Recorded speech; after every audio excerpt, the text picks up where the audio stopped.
Hi YouTube. Hope you're doing good. Today's pretty good. Kind of a drizzly Friday.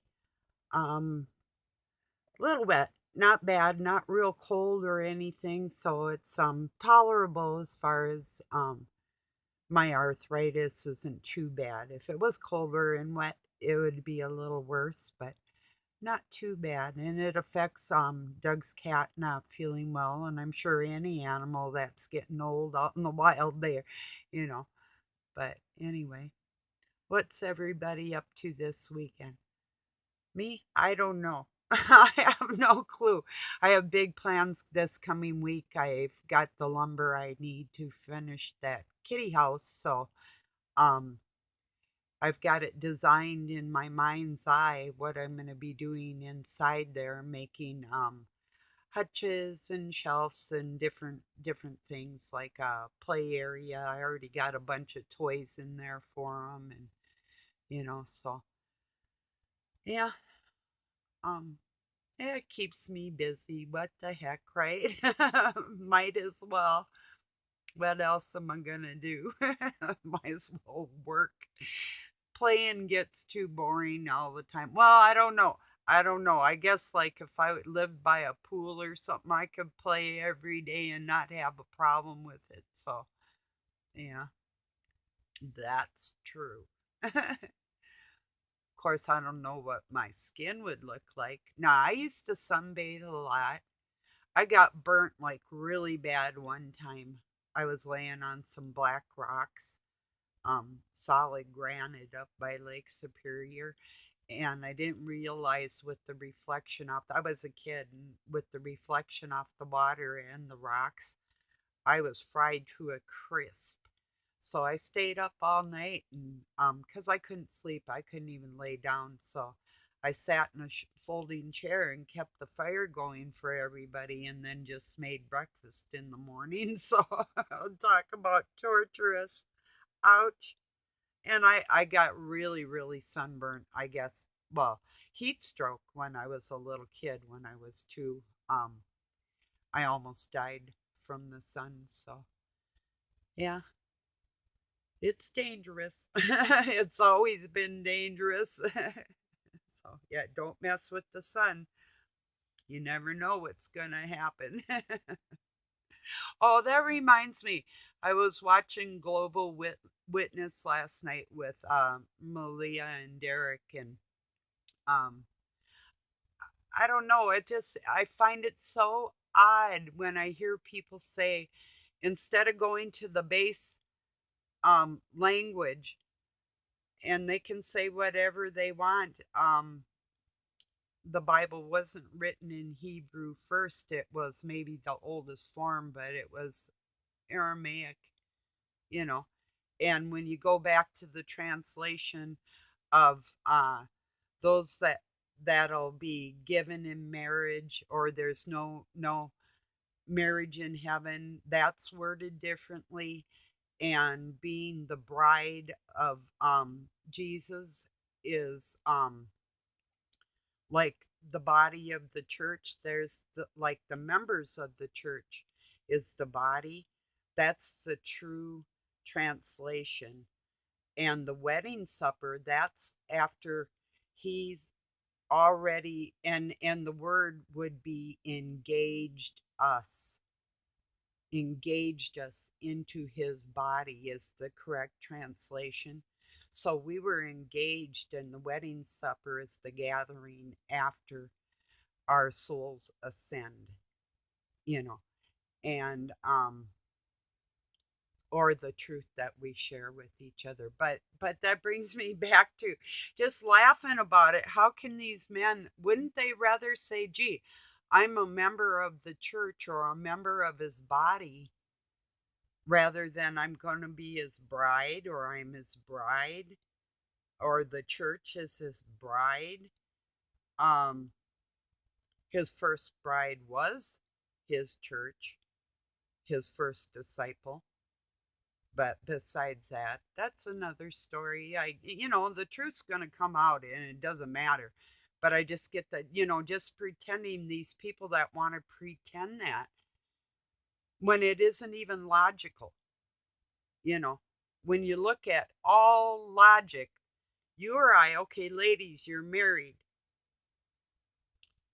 You want all these men and women saying that just because we follow the way your husband thinks and feels in his heart, that we're his brides too.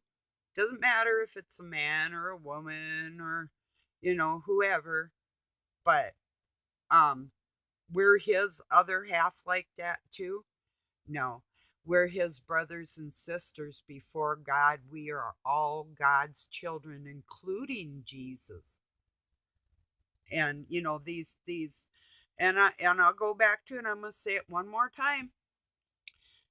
When there's a bride and a groom, those are united before God, in the eyes of God, as one. They're a couple in their minds, in their souls, and their bodies feel each other because of that. Well, yes, that's how we feel Christ within us the same way. That's the marriage here on earth. You already have been engaged in Christianity, and the reward is the feast at the end of it all. Or your desires of your heart is what your reward is. So, but I still do not get and could not get. That'd be like somebody telling me I have to call myself a groom of God in order to be considered a body or a member of his church. I'd be like, no, dude, I'm cool. I'm out. I'm good with that. So, really, what makes sense in the English language? Seriously. When people are like that, it's like, climb down off your high horse. We're all brothers and sisters under God, including Christ. Get down off your high horse. You know, that's the way that is. And I even seen her husband. I'm thinking to myself, wow, how does he feel about her being a bride of Christ? Isn't she already married? Really, if she had said a body or a member, the body, yeah, we're flesh, you know, and a member of his church, that's like an extension. Yep, you know, but it does not mean the same as bride, you know. So a brother or a sister, like I said, ladies, how would you like to have to say that you're a groom of the church to be considered a Christian? Think how many men and women are out there calling themselves brides of Christ to be considered a Christian. And why would they want to do that? Especially if they're married. I mean, it goes against, like, okay, then you're saying, yeah, I vow to have no other gods before you.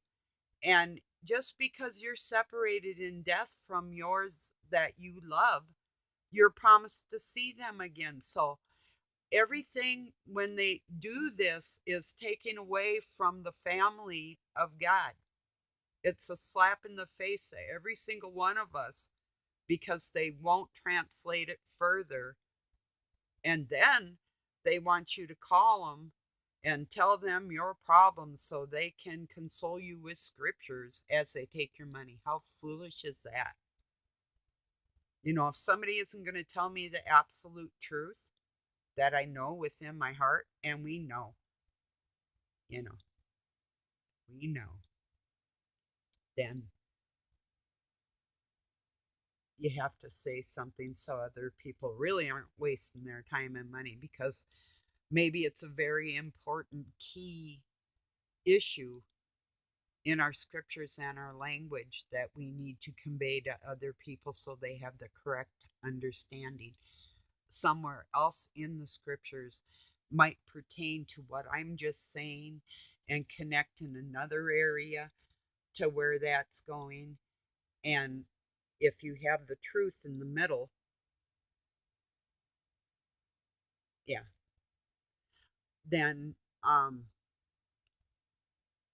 what you go from there to there is going to connect in the proper way. If you have the lie in the middle, anywhere you go from there to there is going to be all obsolete. It's all null and void, and none of it is true because the proper connection wasn't made. It's like sort of getting online, but not quite. You're either on it or you're not, you know? There's really no, it's like buffering forever. Well, I'm online, but you're buffering. I'm trying to tell you the right way to go so you can get there. Stop buffering. I'm your router. Get it together. You know? And I don't even know if anybody will be watching me. This might be just for my own pleasure of getting off my irritants, you know. I mean, I love them and I really try hard to I want people to love me back. But I can't deal with liars, and when I know they're lying, when I know they're Masonic and Eastern Star, I'm not playing with these people. So I just want to point it out. And Derek, I know you watch me occasionally, and I'm going to make sure this title gets your attention so you get that point that you better tell your missus that she already has a husband and she's the body of Christ. That's quite an honor, you know? And then the wedding supper happens in heaven afterwards. That's the reward and all the desires. But when you desire something that is not yours, you're a liar and a thief. So, and you're not going to get away with it. I mean, it's not like you can magically say, if I said, I'm the bride of Christ, I was the bride of Christ from the beginning, and nobody else can say they are, because you would be putting yourself in my shoes, and just because you're wearing my shoes doesn't make you me. And there's the truth. So just by saying that say, if I say, hey, I'm my friend Darla, I'm you, I got your shoes on, I'm definitely you. Then when I go before God, God's going to say, what the heck you got Darla's shoes on, girl? And I'm like, well, I was told I was a part of I was Darla's groom. How's that? Sorry, Darla. I just saw you today, or heard you. You know, we said hi earlier, so um your name just popped into my head. I know you're not whacked, so I'll just leave that there. So anyway, I'm sure you get the point. So whoever watches this. Had a very strange thing happen a little earlier today. Had a woman from an office call. I've got a repair I've got to have done in the home, and electrical. And we're talking. And when she first gets on the phone, she asked if it was Barbara, and I said yes. And we were talking, and then we got to talking about the weather and um uh about the gloomy day or something, whatever it was. And when we all got done with the conversation and everything, we thanked each other. And she said, and this is the weird part, because my maiden name is Colleen, spelled Calin. So I think she went on my Facebook because she addressed me as Barbara when we first started the conversation. At the end of the conversation, she said, well, you have a nice day, Colleen, or Colin, she called me. And that Calin is what it looks like. It's like, okay, that's, hey, cool. Hey, lady. from the office if you're watching me. Hi. You can call me Colleen, Colin, call me anything you want to call me. You know, hopefully it's good. No, she was sweet. It was a nice conversation. I try to take boredom out of people's days no matter where I encounter them. So it's funny though. Wow. Colin, and I'm like, and not even Colleen, but she gathered the way it looks, and that's what a lot of people used to, um, or Callan, a lot would call me, but it's Colleen. It's a Swedish name. So, but anyway, that's so funny. And I'm like, wow, that's wild. And then I come back and I'm getting ready to make this video, and I'm thinking she had to go look. There's no way. Oh no, it wouldn't be on my any paperwork for getting electric done. Nah, forget that. So she had a memo to call me and from a few days ago. So she went and looked who I was first because we're all local. So it's like, yeah, that's cool. It's okay with me. I don't care. I don't do anything anybody can't know.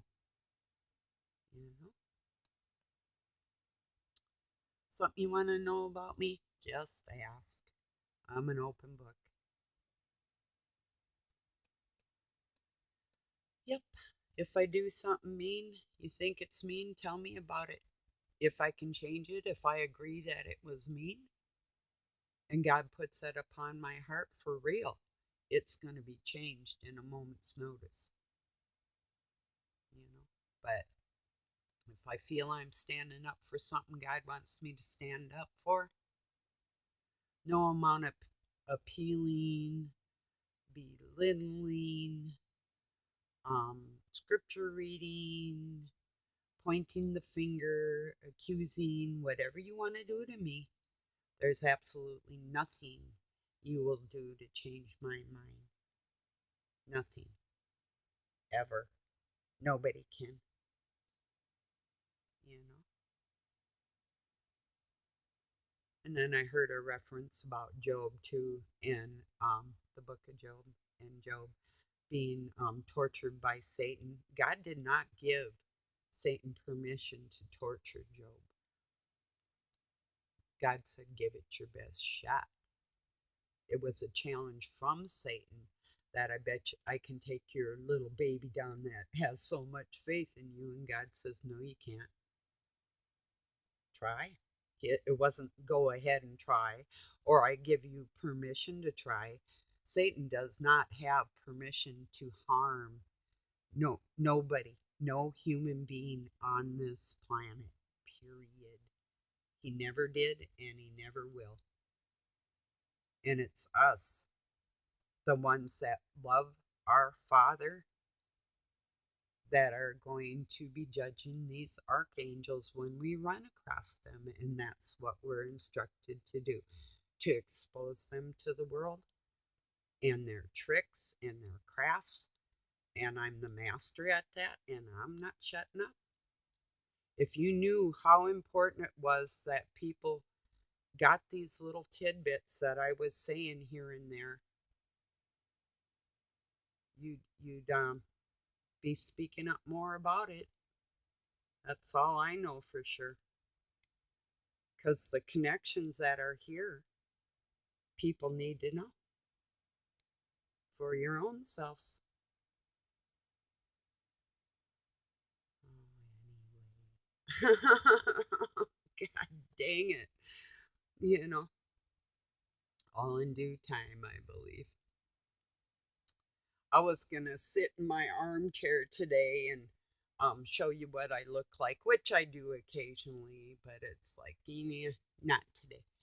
But I have some clothes over there that I need to put away. It's like another time, you know. I'm 5'9", and I'm about probably 170 right now. Maybe a little more. 170 is my ideal weight, and I got about 5 pounds. I have an injured spot where I got smashed on my hip, and I've had broken ribs and stuff, and like every part of my body really.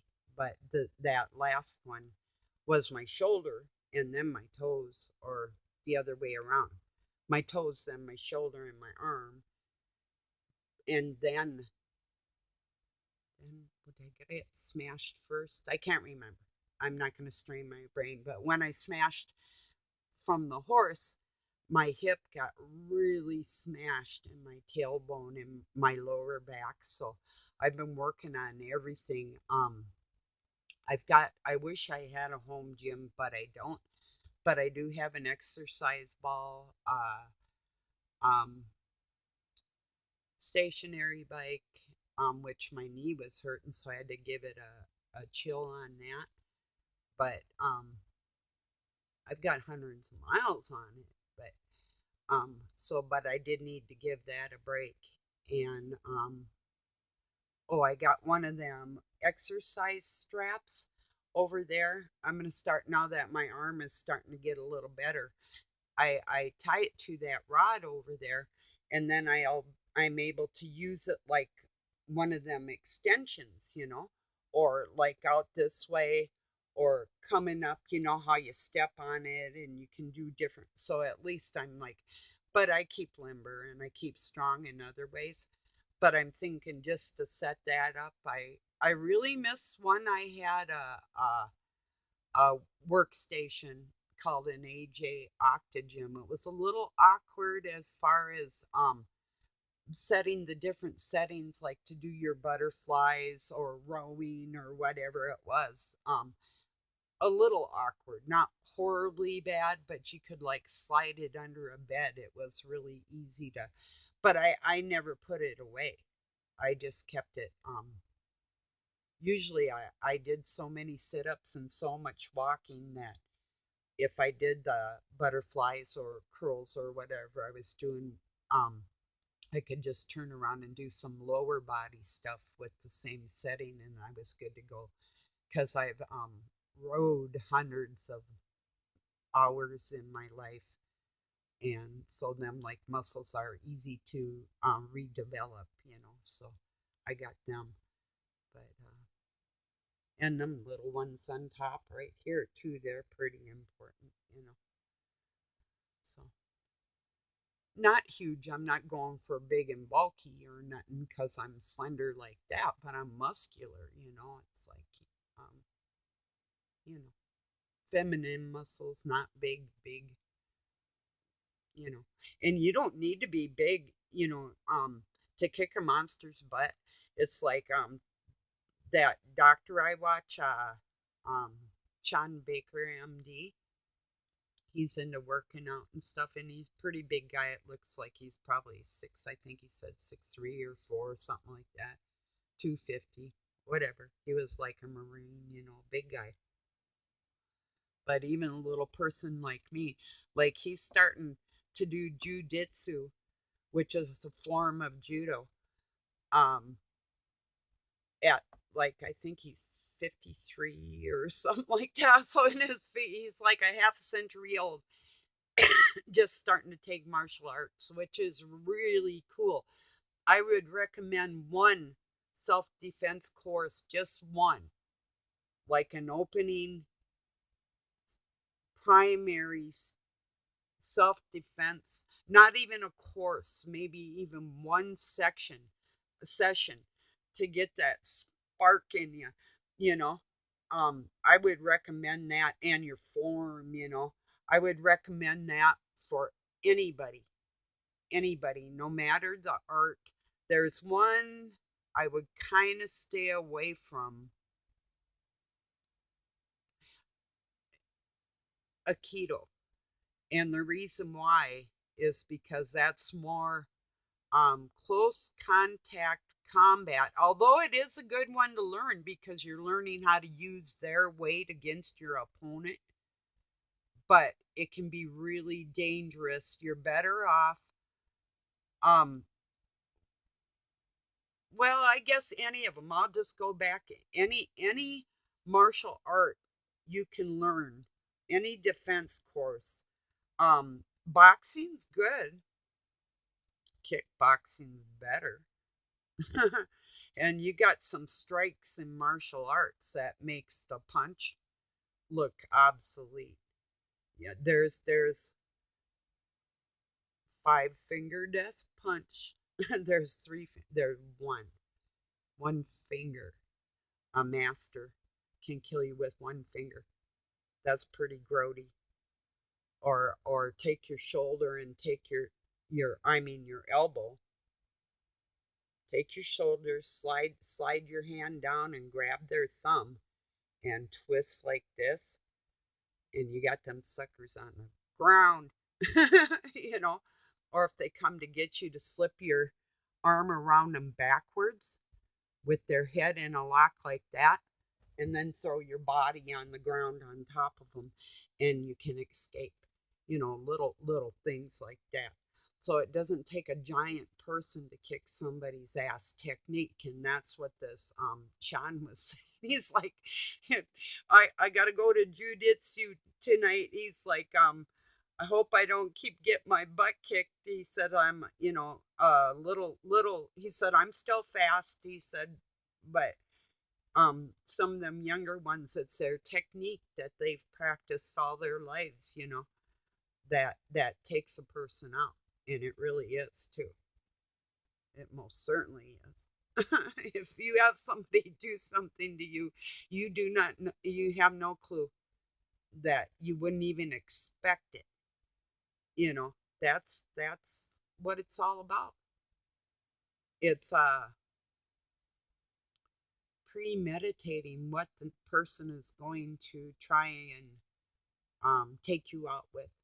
So if you can think, how does it? You got to size them up. You got to look at your opponent and look at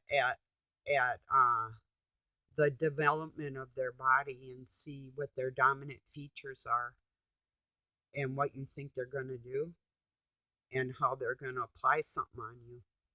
And then you're better able, after sizing your opponent up, you're better able to take them out with that information, because it is true. And physical attributes play a role in combat. So I would say, like, if I was as big as Sean and people were going to do, it's just like my son's battling me. I can keep them so busy I will wear them out because they're bigger than me, and then I can take them down with so many hits and win the sparring match. And I would suggest, like anybody, if you're just going into the arts, um, you know, don't just it's more when you're first starting, seeing what techniques are being used on you and applying them the next time you fight. Don't be shy to steal somebody's move, and even improve on the move, make it your own. Then it's kind of like silent combat, almost sneaky. If you can do things a little different, and there might be a good reason why to do something a little bit different. Although there's traditional moves in every art, there's always something a little quirky that can be done. That's like when Bruce Lee would talk about drunken arts. It's the mindset. It's the oneness with yourself and your energy, and knowing if you're going to battle for something good, like if somebody's trying to get to your family in the back room and you're the only thing in between these 4 or 5 guys or whatever that are trying to get to your family in the back room, you gotta be able to think something for each one in a quick, you know um in a quick manner, you know. So, well, that's all it's about on my mind today. Not much else. Like I said, I'm gonna be constructing, and when I get done, I'll show you like I did with when I was building the chicken coop and stuff in that lean-to in Dusty's barn. I'll show you when I'm done anyway. But yeah, I'll probably just have a kind of a easygoing weekend, you know. So yeah. Well, peace, everybody, and love. You might want to get the word out about this nonsense about bride of the church. It's so grotesque. It's really rude.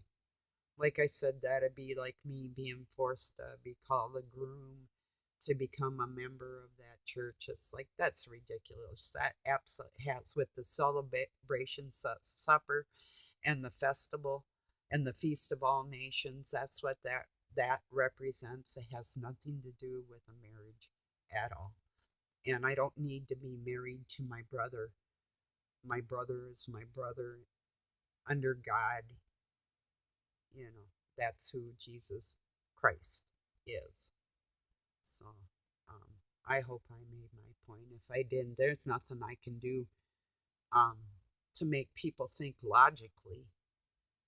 You know, it's just flipping stupid.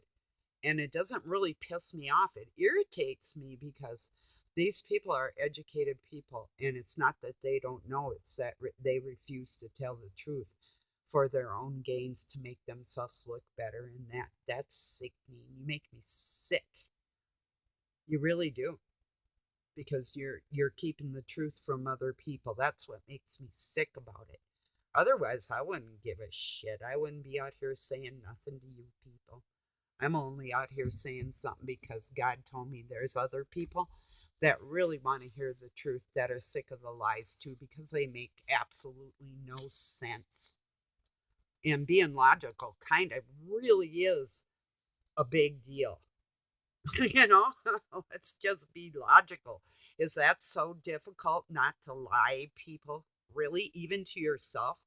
Is that so hard? Whatever. Have a good day. Happy weekend, y'all.